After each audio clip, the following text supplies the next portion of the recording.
Hi folks, I'm Kerry Farr. Welcome to In Your Corner. Do you think it's possible for a good moral or a good Christian person to become addicted to drugs? Well, today we have a former NFL football player, GregGaines, on the program. Greg played in the league for 14 years, and because of injuries, he had 40 different surgeries. And after he had surgery, the doctors would prescribe prescription drugs to take care of the pain. And as a result of that, he became addicted to prescription drugs. It almost took his life. You want to stick around today and hear Greg's amazing story and how he overcame this demon of drug addiction on today's edition of In Your Corner.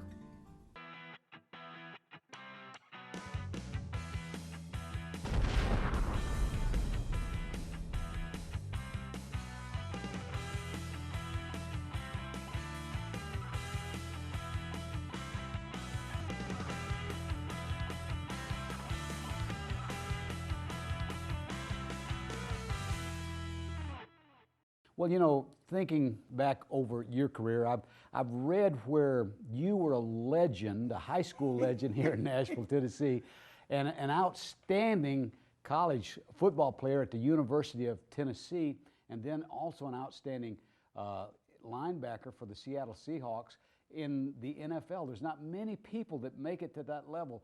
You know, what was it like being an NFL football player? Well, it was a dream of mine ever since I was a child, playing in the National Football League. So basically what it did was fulfill my dreams and my hopes as a youngster. And I got that from my uncle. He was Ray Odom, and he played at MTSU. Ray played for 10 years for the Colts and ended up with Detroit. And so I saw firsthand what the professional lifestyle was.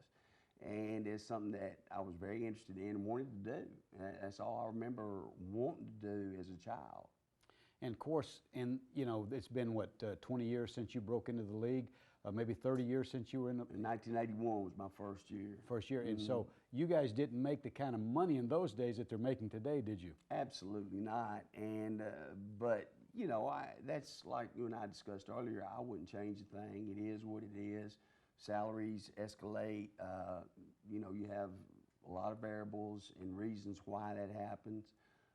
You know, of course, free agency is salaries taken off. And I am proud of the fact that we went through 2 strikes as a player.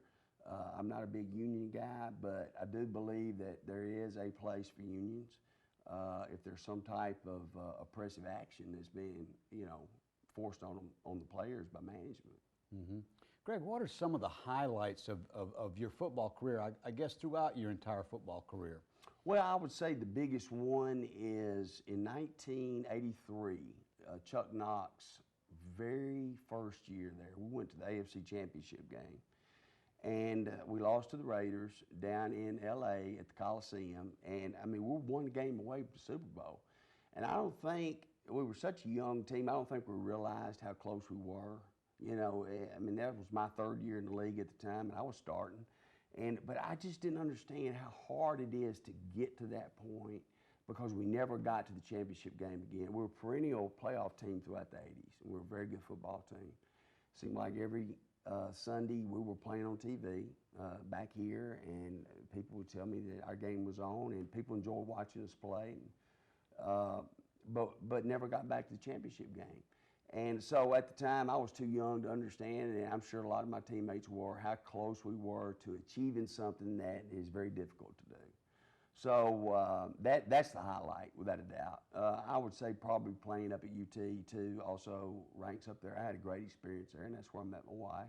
She was a cheerleader, so it's one of these little fairy tale stories that, you know, that you could write up, and it's, and 29 years later, we're still hanging in there and doing what we got to do. So star football player marries UT cheerleader. And it just perfect headlines. But she's my baby, and so we've been very fortunate.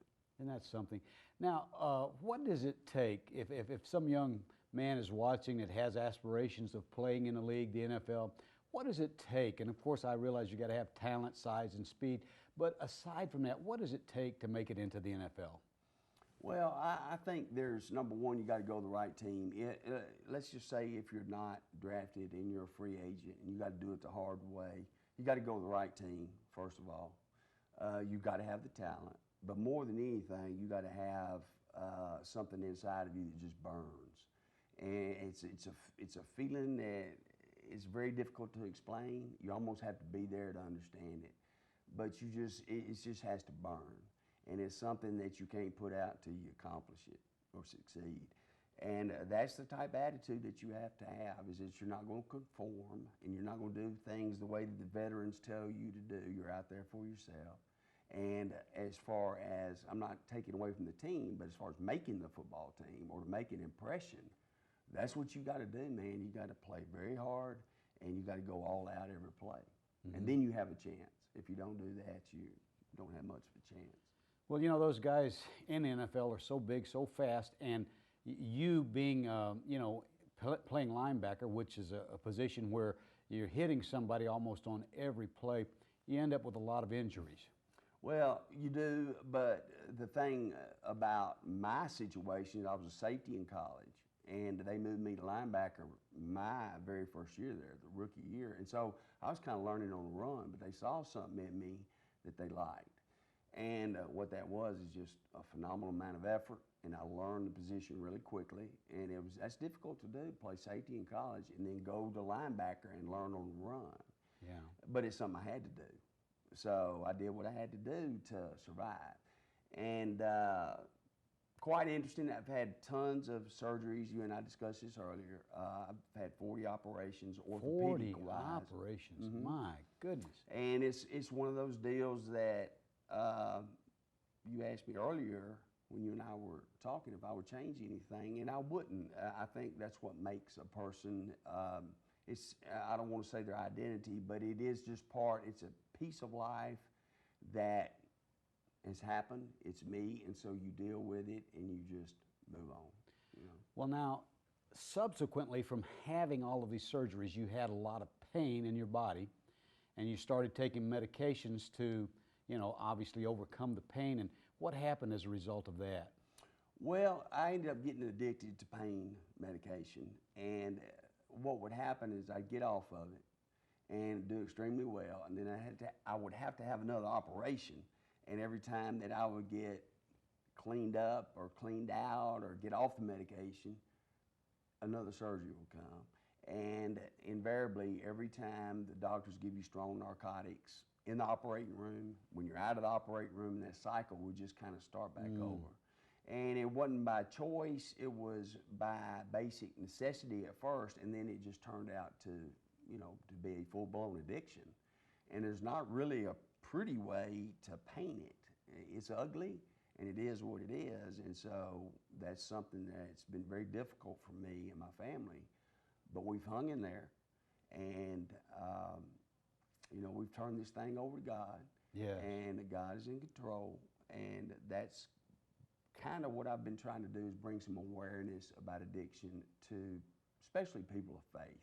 A lot of times they don't have much of an understanding of this thing, and judgment can be passed really quickly. Yes. A lot of times. And that's one thing that I feel like that the churches really need to be careful of, is snap quick judgments and categorizing people and putting them in a group.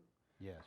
And, there's been a lot of good people that have had some addiction problems, but they've worked out of it, and they've gone on and become very productive and good people. And, Betty Ford Center, we're talking about the president's wife, we're talking about John McCain's wife, who ran for president, had an addiction to painkillers, and there's been a lot of people.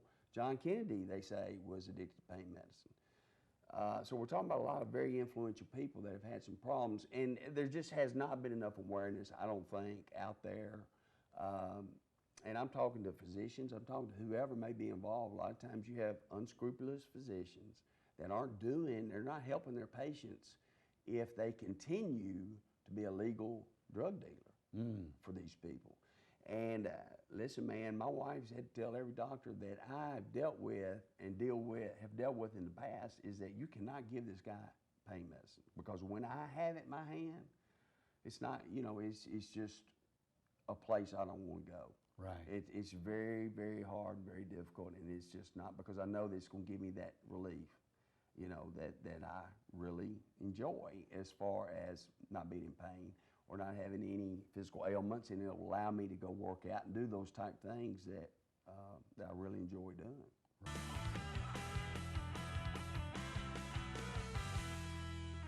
Folks, we'll be back in just a moment with our special guest.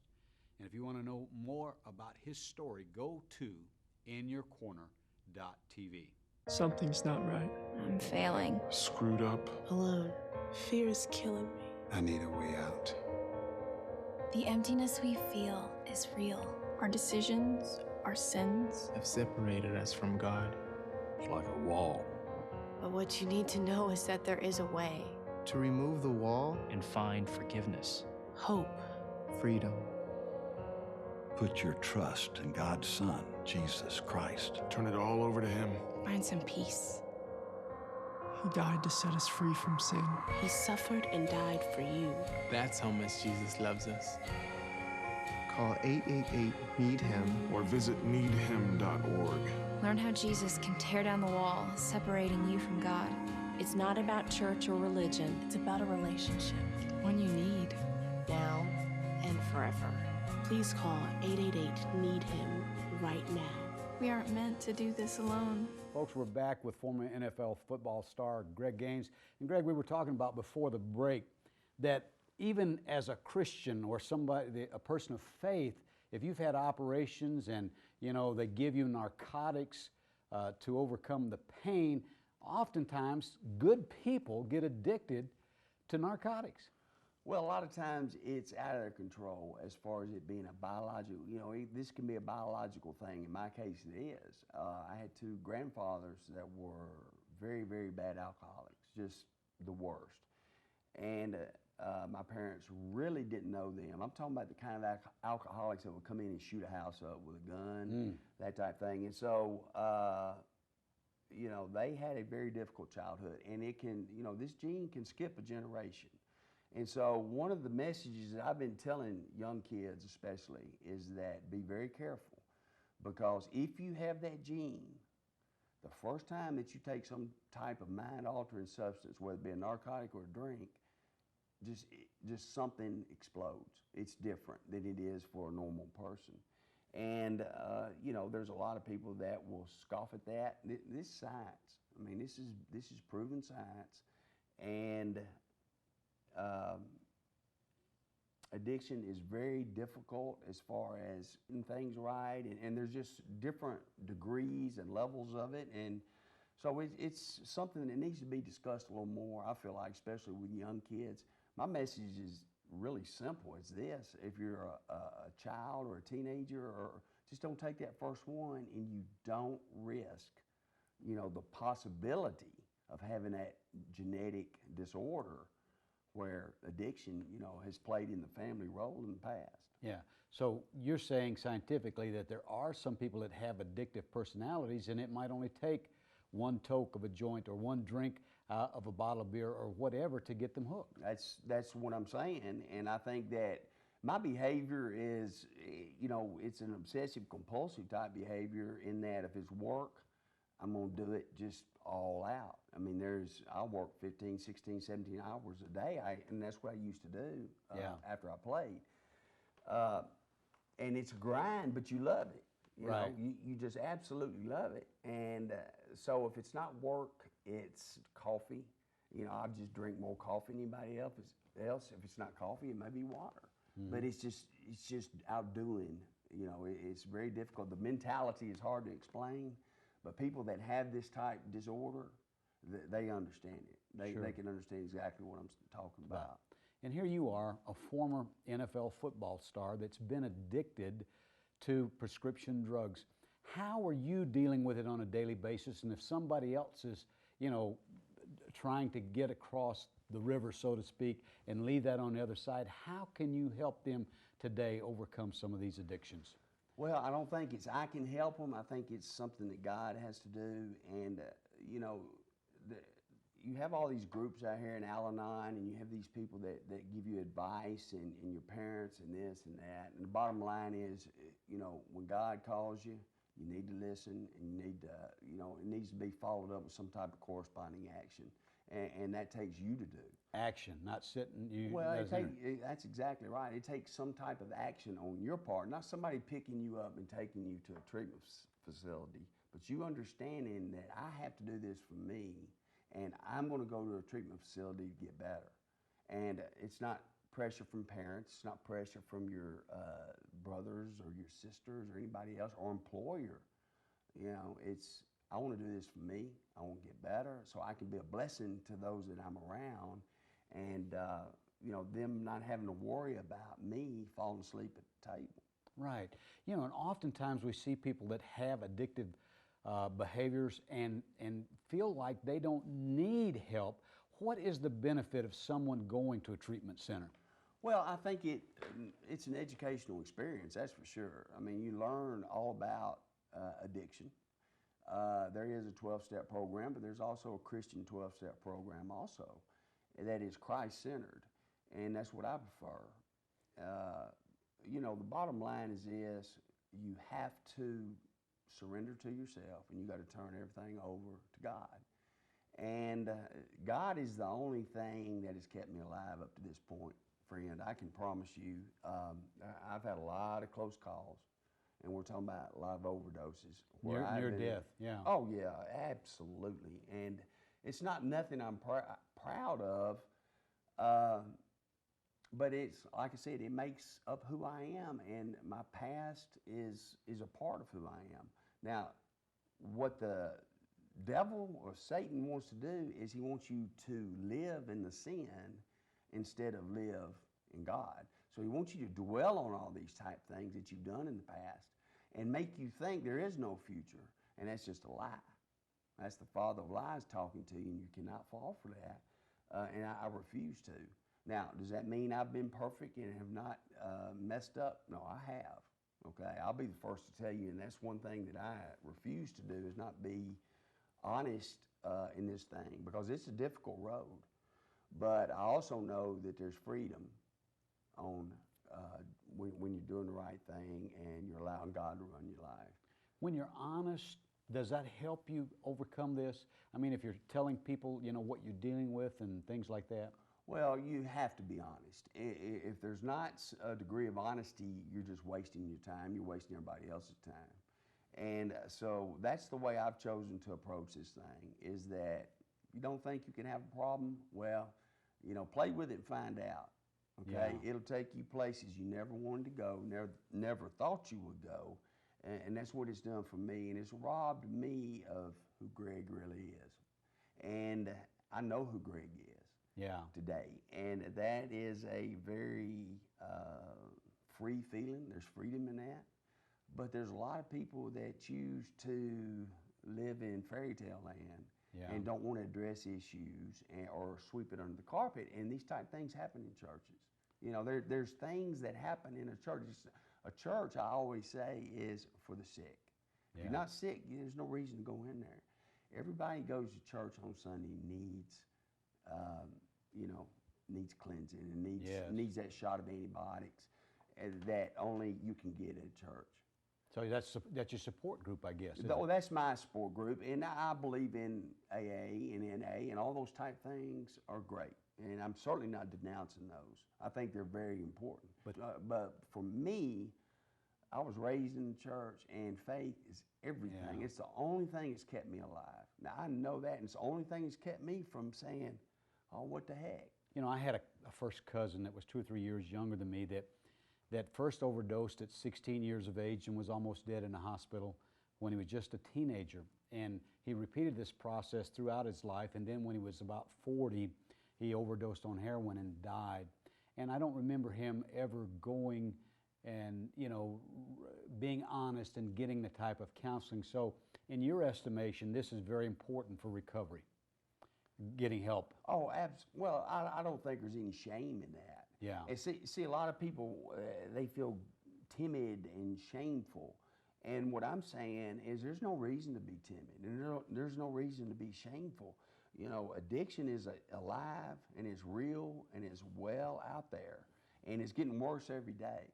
Yeah. Especially with the internet age and the information age and all you got to do is punch a button. And it used to be you could order stuff over the internet. I don't know if you can still now, but I think they've done some things to stop all that type misuse. But I just know that drugs are in our high schools, and they're so accessible, and children know this. If they're listening to me now, or if they're in high school, they know that you can get something out of a medicine bottle that your parents may have at high school, and it's killing kids. Kids are dying because of this. And I've seen overdoses where kids aren't as fortunate as me, you know, for whatever reason. You know, maybe I've got just an unreal tolerance to this type thing, but kids die from this, man. Yeah. You know, and it's happening on a regular basis. GregGaines, thank you so much for sharing your story. Thank you so much, In Your Corner my today. friend Kerry. Okay, appreciate it. Thank you.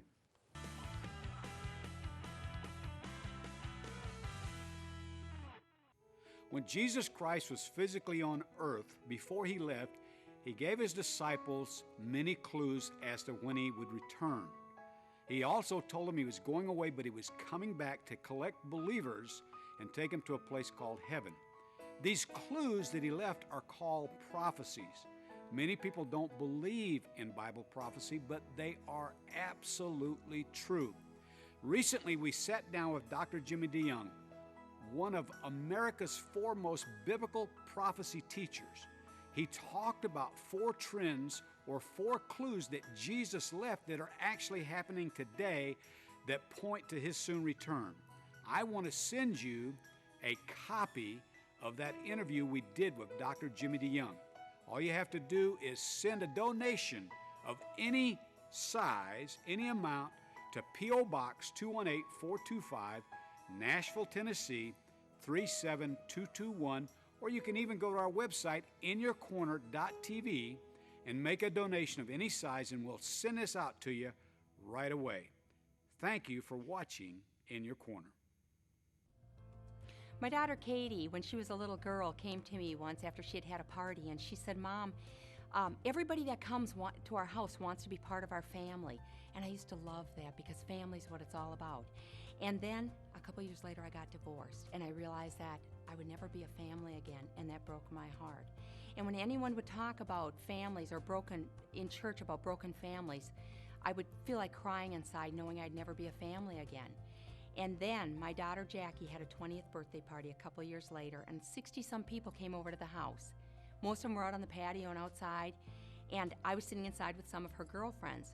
Her friend BJ came in the house, and he had started coming over to the house all by himself if he wanted, even if Jackie wasn't there. He walked to the refrigerator, opened the door, and he was looking for food. Kelly, Jackie's friend, was sitting by me, and she said, "BJ, you think you're like family?" And he turned around and said, "Kelly, I am family."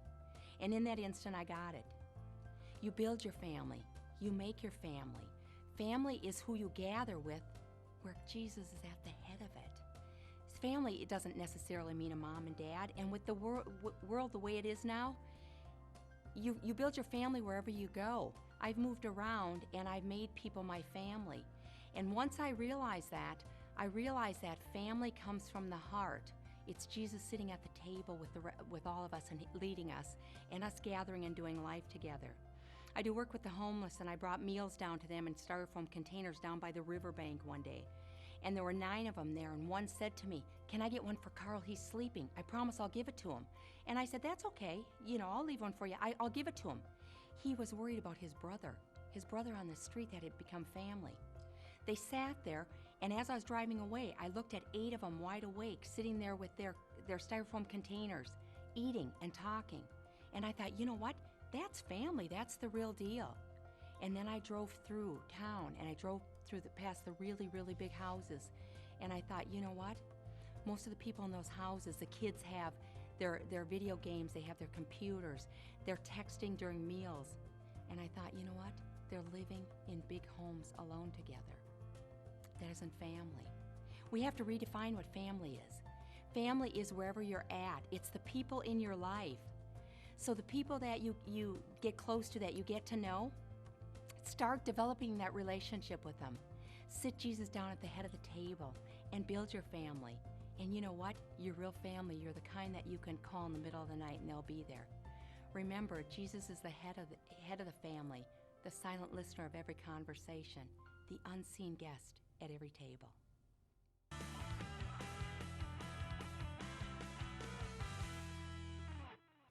In 2001, folks, I was so discouraged, I was so despondent, I was so depressed that I actually contemplated suicide. You see, I just lost my first wife dying to cancer. She'd been my childhood sweetheart. We'd been together for 30 years. We'd raised a family. And here I was, all alone after she died. I was so discouraged that I got in my car and I drove to Florida. And while I was in Florida, I was crossing this large bridge. It's called the Skyway Bridge, just south of Tampa, Florida. And there are more suicides on this bridge than almost anywhere else in America. And as I neared the top of this bridge in my car, a voice said to me, "Stop the car and jump to your death." And I believe there is a spirit of death on that bridge and other places too. Maybe there's one speaking to you, asking you to throw in a towel, to quit, to chuck it all, to commit suicide. And just like me, if you've heard that voice, immediately after I heard that voice, I heard another voice say to me, "Don't quit. Your daughter Christy and your granddaughter Cameron are still alive and they need you." And I felt like I was nothing. I felt so insignificant that I just wanted to quit. But the fact that I heard that voice and realized that my daughter and my granddaughter still needed me, that gave me the strength to carry on. And friend, I don't care what you're going through today. I want you to know that God still has a plan and a purpose for your life. You're needed. Somebody once said, you may not be somebody in this world, but to somebody, you are the world. You see, that daughter and that granddaughter needed me, and I was the world to them. And that gave me the strength to carry on. And somebody needs you, dear friend. So no matter what you're going through, don't give up. I want you to know that there's a brighter day and that God has a plan and a purpose for your life. And if we can help you at all, you contact us at InYourCorner.tv. And we'll do what we can. We'll pray with you, send you literature, do what we can to help you.